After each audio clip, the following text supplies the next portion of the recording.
And Shabbat Shalom and greetings to you all.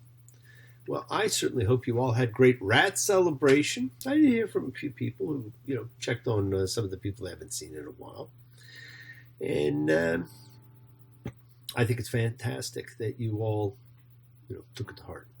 And you also all, like a lot of you anyhow, took a look at what took place in Jerusalem with the Congress that took place there over the anti-Semitism and Holocaust remembrance. And if nothing else, we need to know that we are each other's companions. We're companions in life. When we have no family, we often have no companionship. And that's why it's important to remember we're a large community. Men and women, and I guess other, although I'm not 100% certain how to define other yet, but we are a community. And we are a community of like-minded, like-souled fellows, and we're all seeking unification of spirit. Like I say, it's never a religious thing. It's purely a human nature thing. It's the collective consciousness of seekers who come together as showing of faith, of love, a community, a chavura, fellowship, where we express our nature of kindness, compassion, thoughts, feelings, hopes, dreams, and wishes that unite us all. This house of spirit, Beth Ruach. Please go ahead and invite everybody, physically, psychically, emotionally, and spiritually, to gather and share. As we come together from Psalm 133, the Hine Matov, all about coming together. Hine Matov. Shevet Ari Gam Yachad. Hine Matov. Shevet Ari Gam Yachad. How good, how pleasant it is for brothers and sisters together. Community.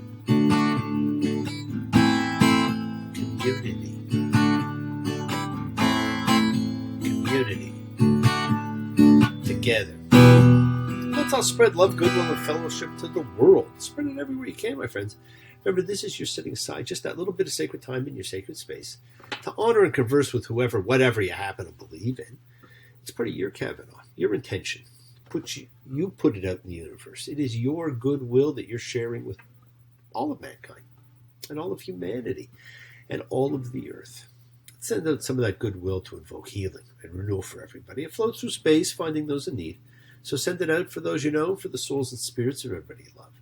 So think of whoever that needs healing and renewal and love, or just plain goodwill. Focus on them. Call their names. It's not just for people. It's for our pets.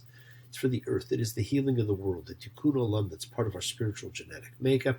Let's send thoughts and energy for health and renewal for everybody in need. For those in our hearts and minds. For Cal and Tal. For Bob and Dan, for John, who we hope is having a swift and great recovery, for Fazia, for Myra, and for Rosemary.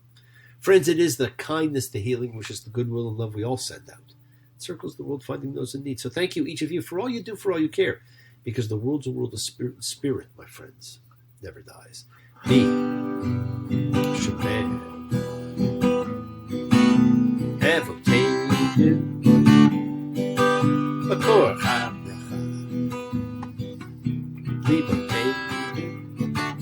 May the source of strength bless the ones before us.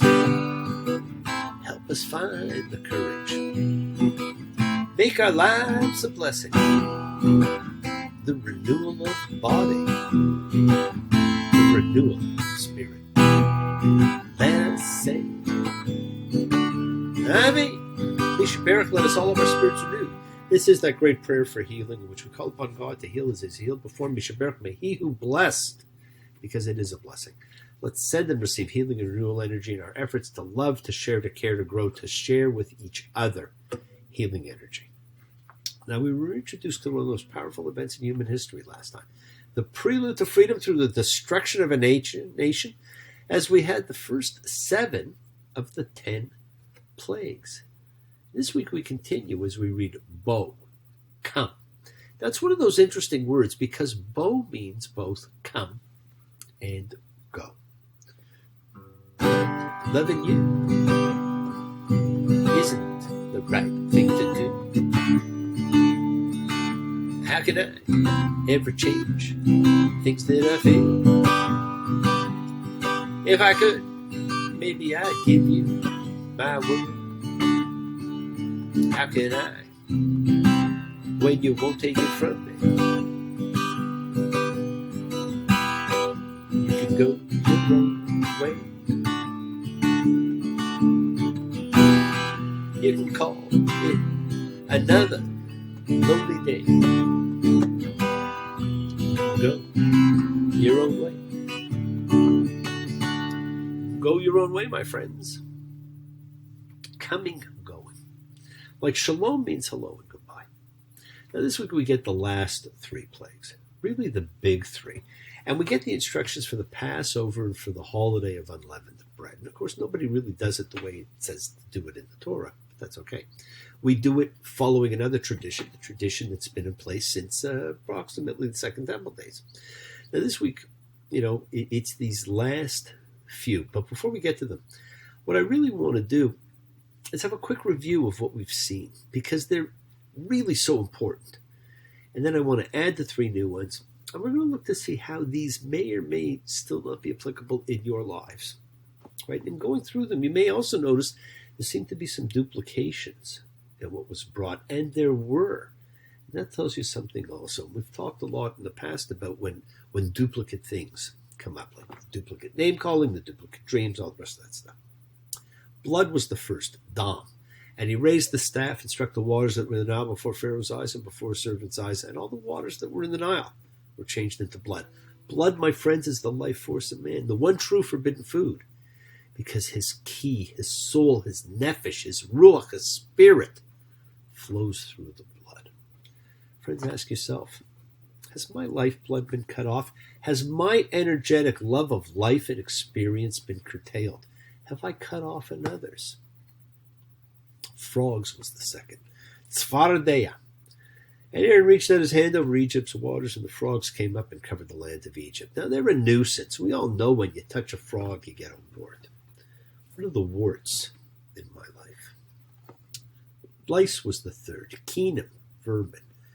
And Yahweh said to Moses, say to Aaron, reach out your staff and strike the dust of the earth, and it will become lice, all the land of Egypt. Now, they may not kill you, but they are bloodsuckers. Are there bloodsuckers in your life?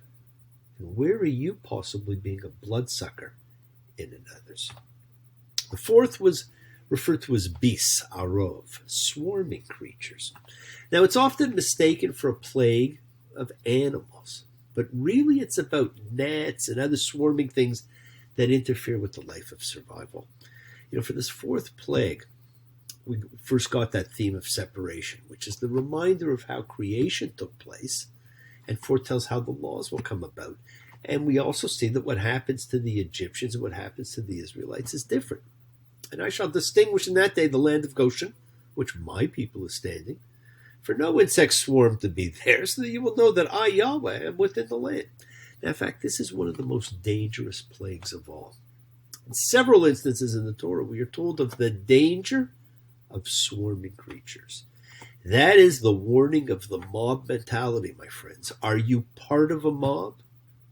Are you the target of a mob?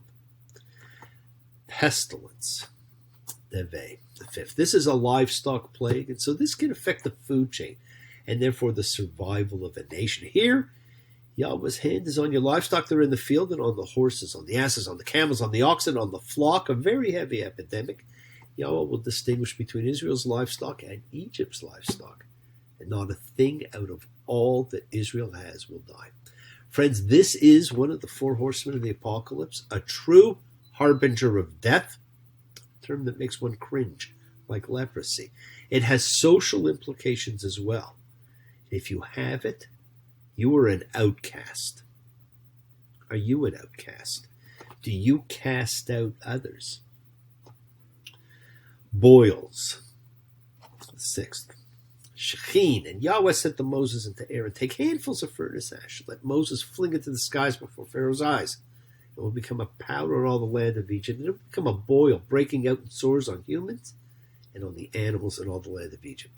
Now, this is another disease, not quite a repetition, because this disease is very different. That this disease is a visible one. Visible differences, my friends, incubates discrimination. We see and we act on what we see. Do you discriminate? Are you discriminated against? This is especially poignant as we live in an age of growing discrimination. The last of the plagues that we read last time is hail, barad, thunder and hail. And Yahweh said to Moses, get up early in the morning, stand in front of Pharaoh, and you'll say to him, Yahweh, God of the Hebrews, said this, let my people go so they may serve me.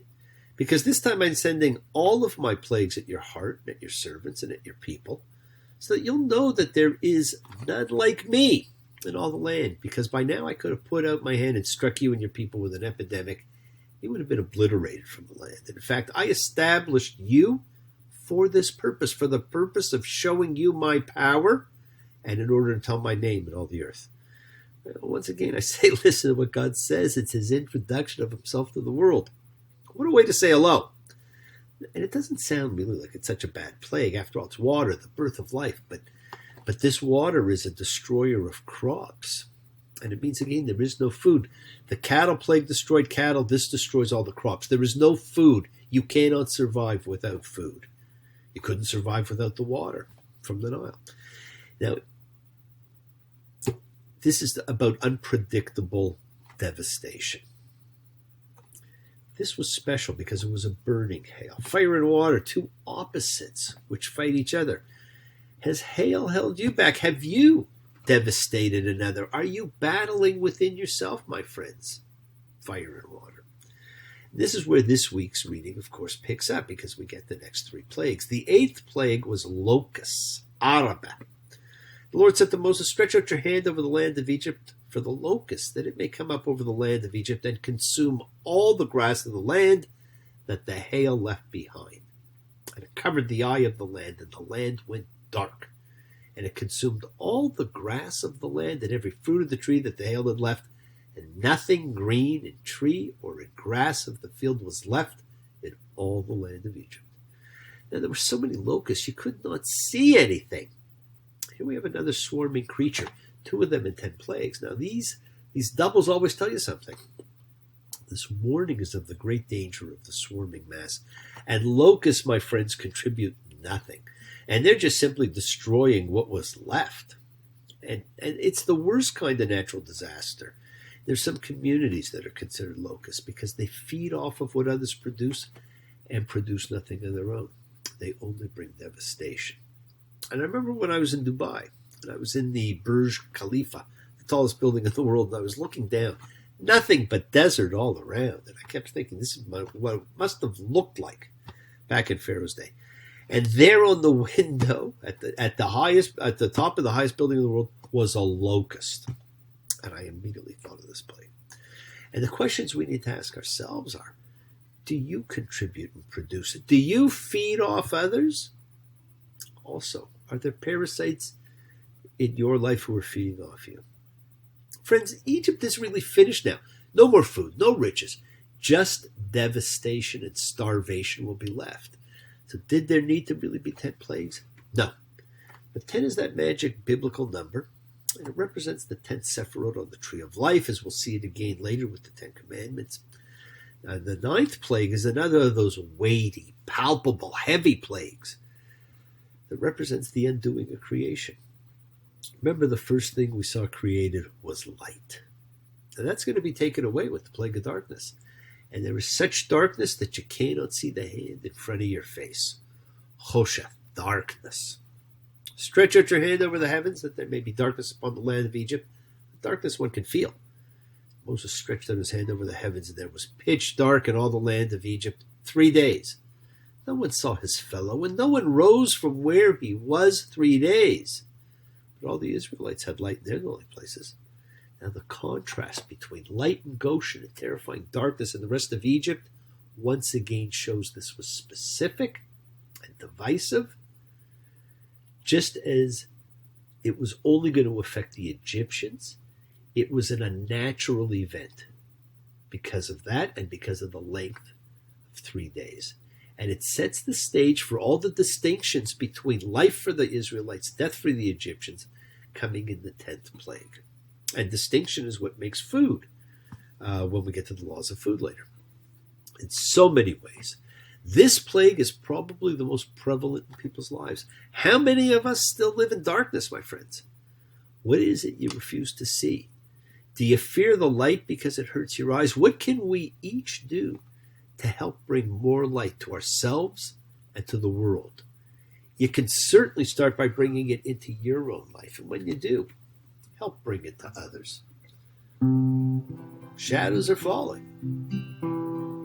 And I've been here all day. It's too hot to sleep. Time is running away. Feel like my soul has turned into steel. I've still got the scars that the sun didn't heal. There's not even room enough to be anywhere. It's not dark yet, but it's getting there. Not dark yet. Now that's another one of the very Talmudic songs of Bob Dylan. It too was taken from the Pirkei Avot, the Ethics of the Fathers, and you hear me refer to it a lot. It is a great piece of work, and there are plenty of translations out there. So if you do get a chance, grab one and read it and enjoy what it says.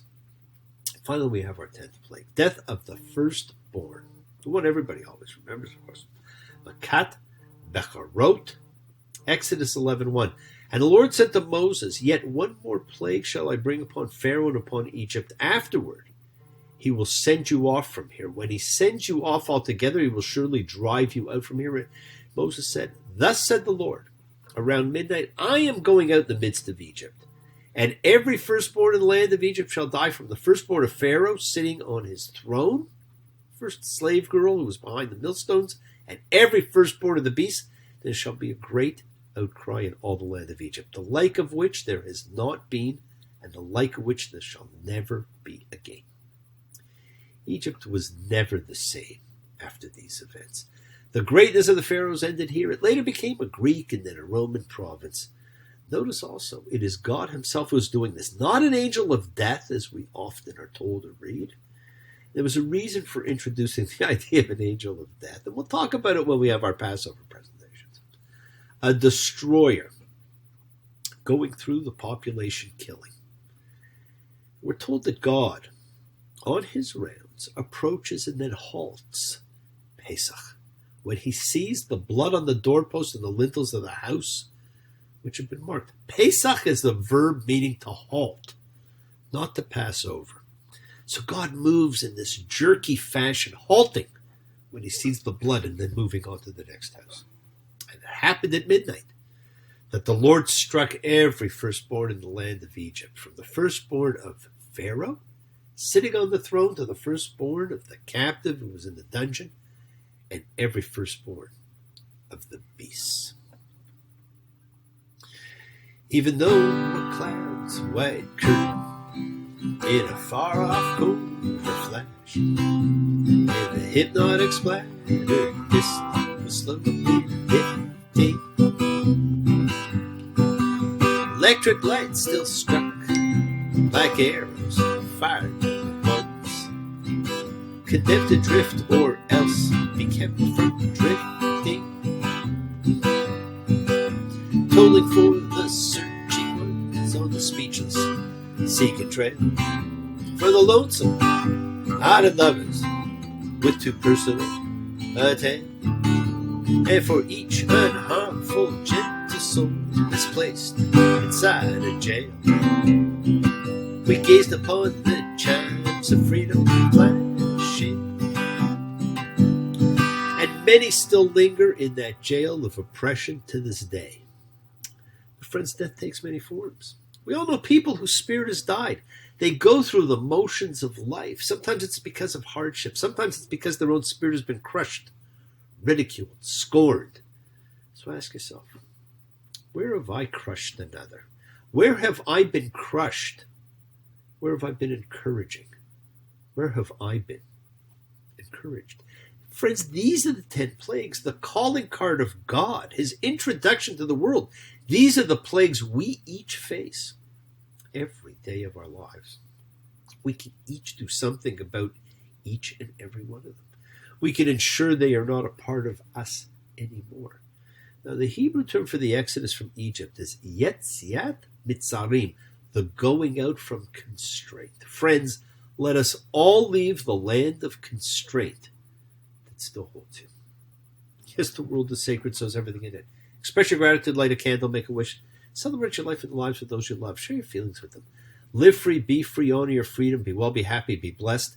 Share and honor the light, and all who live in the light and continue to shine. Continue to send everybody you know goodwill and love. Pray for peace and freedom for everyone, because we are a community, my friends. We learn together, we celebrate each other, we love each other. We share this right together, men and women equally. Let's send out love, not fear, send out peace, harmony, goodwill, healing to all who need it.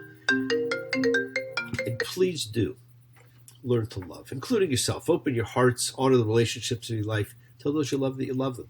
Take advantage of the time you have. Enjoy this journey, because we take the twists and turns and the patterns that weave through the fabric of our lives in our effort to grow, to learn, to be, to love. So please do love, right? And examine your intentions, because we set in motion all that happens in our lives. It's our intentions, our kavana, our cause, our effect. Everything's linked. As I said, you always have time to forgive and to be forgiven. You have the knowledge of what's good and bad. So acknowledge what you've done wrong to yourself, to God, and to any person you've wronged. Ask forgiveness. Do so with sincerity, accountability, and vulnerability. Forgive those who've hurt you as you learn to be forgiving and compassionate, because the secret of forgiveness, my friends, and compassion and peace is all about acceptance. Can you accept yourself, other people in the world as they are? Can you accept life as it is? If you do, you can experience the peace that acceptance brings. So do not stop your journey. Right? Work to be present while you're here. Expand your heart, quiet the mind, because the deepest source of real power is in your consciousness and your ability to be mindful, to be aware, to be present in all circumstances. Make the most of your time in this life and continue to touch and transform lives around you, because you're never alone. Embrace love, not fear, forgiveness, not anger, and be there for someone, because someone will always be there for you whether you know it or not. Continue to explore faith and belief and what they mean. Never accept shame as a natural state, because whatever you feel, others have felt. Whatever you've experienced, others have too. We all have or could have that special someone in our lives, so find them, tell them what they mean, and remember, you're never alone on your journey to your promised land. And keep listening to the words of God, right? You will be called upon at some time, and God speaks to us all the time.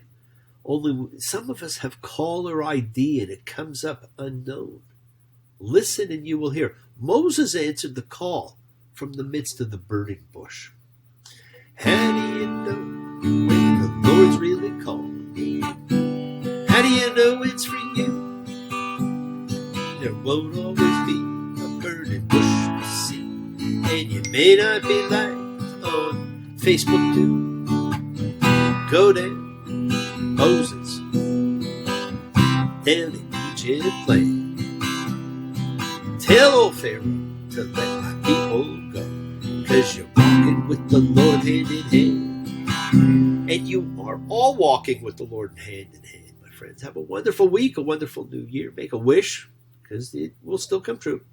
And I will see you all soon. Take care. Thank you once again.